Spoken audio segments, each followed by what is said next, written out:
Washington State had 40 more offensive snaps than you did today. What can you say about your defense playing through all that? Yeah, that's a lot of snaps. 97. I was just talking to the guys up on the radio, and they mentioned they didn't run it very, they don't run it very much. And I said, well, they ran it 37 times today, and they still threw it 60.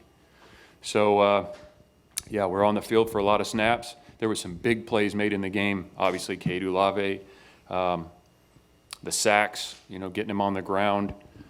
And then there was a lot of opportunities where we could have made some more of those and maybe got off the field on some of those drives early in the game, late in the second quarter, and then certainly later in the game. Third quarter, we were doing a better job, it felt like, but they have a very talented quarterback. I mean, really talented. That guy can throw, man. And they threw it 60 times, and then you start playing coverage, and they can hand it off because you got light boxes. And so I'm really proud of how the guys fought and competed, found a way to win. We made enough plays to win the game, and certainly can learn a lot from the plays that we weren't quite as good on moving forward.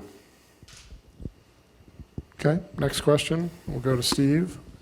Hey, Justin, I think I'd ask you a favor. I'm not a particularly good writer, so I'm looking for some adjectives to describe this game. What adjectives would you use to describe this game? Ooh. Yeah, right. No, you're a great writer. I think you would come up with something good. What I appreciate about him is we've been through a tough month and a half, and when some couple really tough close losses, and then there's the ones where you just don't play well and it's not close, and they keep playing. And so they're a determined group, and I really appreciate that about them. Love them for that. Don't always love the football, but I they're in there right now, man. The joy is, you can feel it, and so I'm really happy for them. They're a determined group, and in this era of college football, we have senior day today, and you got 6-year senior. Matt Cindric's out there, and then you got 5th years and 4th years, and then you got guys that have been here that long, and guys that have been here since June. It's just a different environment, and for them to get along like that and compete and play for each other, it's more challenging because they don't know each other as long as you used to, and so I really appreciate that, and they're a good bunch of guys. Okay, Jeff, go ahead. Can you just talk about the fact that you're still alive in the pursuit of a bowl eligibility? Yeah, huge deal. Winning a bowl game is a goal, and in order to win a bowl game, we've got to get to a bowl, and we got games to play. And so, this past week we were talking about going 1-0, and we're going to talk about it again this week, and that's okay to acknowledge that. And would next week be different if you didn't have that as a goal still? Well, if you're out of bowl contention, then one of those goals is taken away. But the guys that play this game and the people that work in the building are really competitive people by nature, and are always trying to get the most out of themselves and measure themselves and improve. And I don't suspect that guys, I'm not even going to really think about it, but I think our guys enjoy playing the game, competing versus themselves, see how good they can be, playing for their teammates because they care about them. But the bowl game is a big deal. Can you talk about the game you got from Ott today? Yeah, let's see here. 170, it looked 167, had the long one on our sideline. Yeah, Jaden's a talented guy. We try and get him the ball in different ways, different run schemes. We had a little more 12 personnel today for some of the stuff that they were doing. And he can sure accelerate. I think you see that time and time again. And really, really good player, and glad he's on our team. And, he had a couple times he put the ball on the ground today, which we can learn from. But, he's over 1,000 yards for the season. That's not easy to do, and we've still got a couple games left, so we're going to keep challenging him. And your running back room's pretty light right now, so he was pretty much your one guy today. Yeah, there were some other guys ready to go, Stredick and Justin, and that, DTC, young man, was ready to go. We kind of had all hands on deck because that room's beat up a bit. That one and the linebacker room's beat up, and it is kind of one of those moments where you need everybody, but surely need to lean on your go-to guys, and Jaden's one of those guys. Go to Steve. And Justin, I know, again, you have other things on your mind than what I'm going to ask you, but this was the final Pac-12 game in Memorial Stadium. Yeah. Did you guys have any sense of that? Did that cross your mind? Well, it's there. It's not something we spend a lot of time on. I think I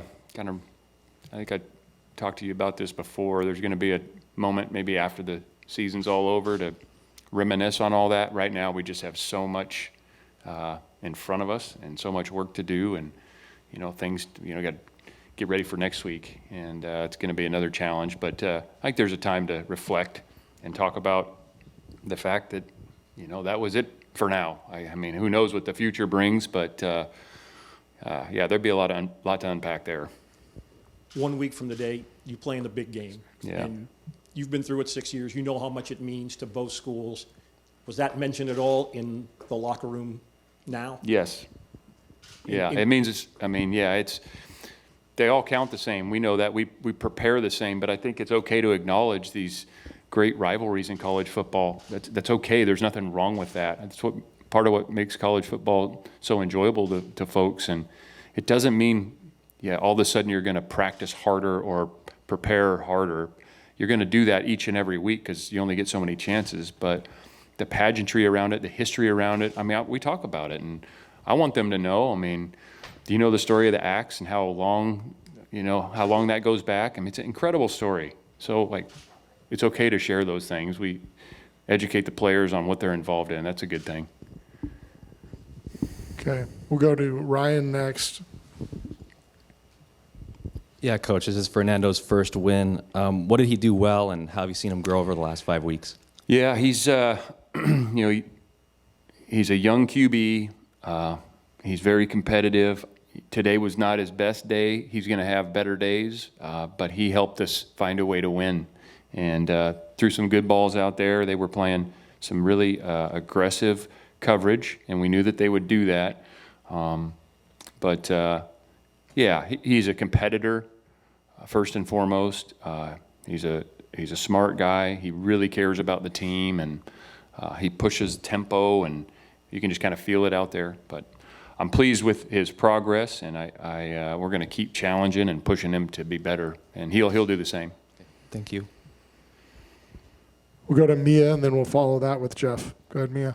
Yeah, as Steve talked about, this is the final home Pac-12 game of the season, or ever. Can you talk a little bit about what it's like to play Washington State for the final time as a Pac-12 opponent?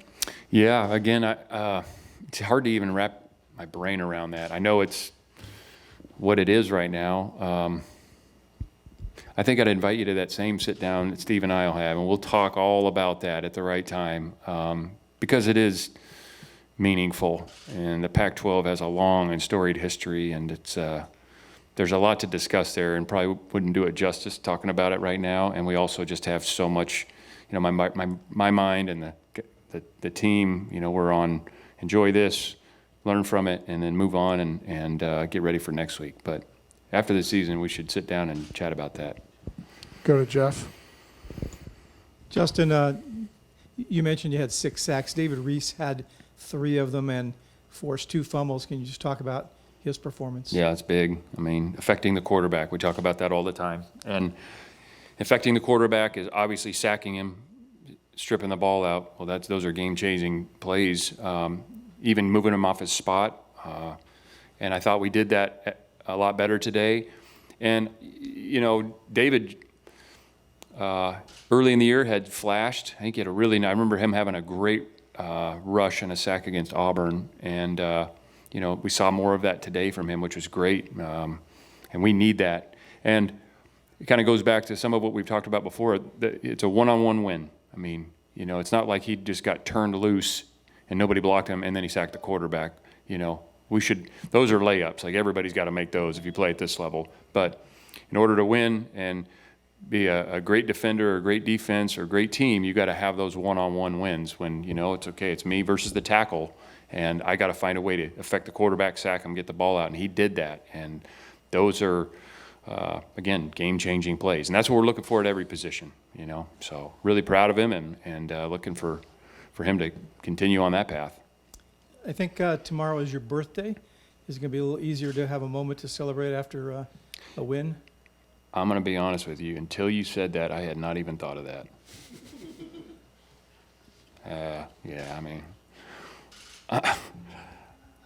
no. I'm just going to get up and go to work and watch the tape and move on to Stanford. No. So. No one's bringing a cake in. No, I doubt that. I don't think anybody's bringing me a cake. No. And that's fine. I don't need a cake. I don't want a cake. I just want to grade the game and move on. And you can buy Kyle a cake if you want. Do we have Good. Ryan? Go ahead, Ryan. Yeah, Coach, you had a fourth quarter lead in a few games this season. What was different about the way you finished today? We made it probably harder, much harder than it needed to be. I'm just being honest. After the sack fumble, huge play.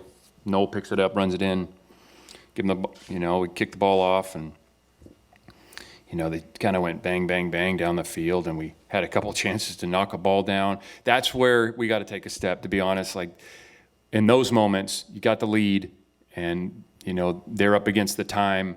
How are we going to make that play, that sack, that batted ball, the tackle short of the sticks to get off the field in that moment, get the ball to the offense, earn first downs, put the game away. And we kind of went the opposite. They went down the field, bang, bang, hit some throws, hit a slant, and then they scored, 2-point conversion. We had a chance, didn't quite hold them there. And then we go out and we fumbled. And then they get the ball. So that's not what we want to do. I, again, commend the guys for continuing to compete and find a way to win. But we certainly could have played much cleaner and better to not have to put ourselves in those positions that deep into the game. Thank you. Anybody else in the room? We've also got a question on Zoom from Jake Curtis. Go ahead, Jake. Yeah, this is sort of question you just answered, but what was going through your mind in the last couple of minutes when they had when they came back and had a chance to tie it? Yeah, you got to stay in the moment and do whatever you got to do to win. And whether it's play defense, whether it's earn a first down, whatever it might be. I mean, the last play is over, and we have to move on. Certainly when we watch it on tape, and even you feel it during the game, you're like, you're kind of thinking, boy, we don't need to make it that hard. But things happen. They got good players too, and we kind of put ourselves in that position. Now we got to find a way to finish out the game and get a win, and the guys did that. So that's the good, and then there'll be plenty to clean up when we revisit it on Monday with them. Okay, anybody else with the final question? Mia?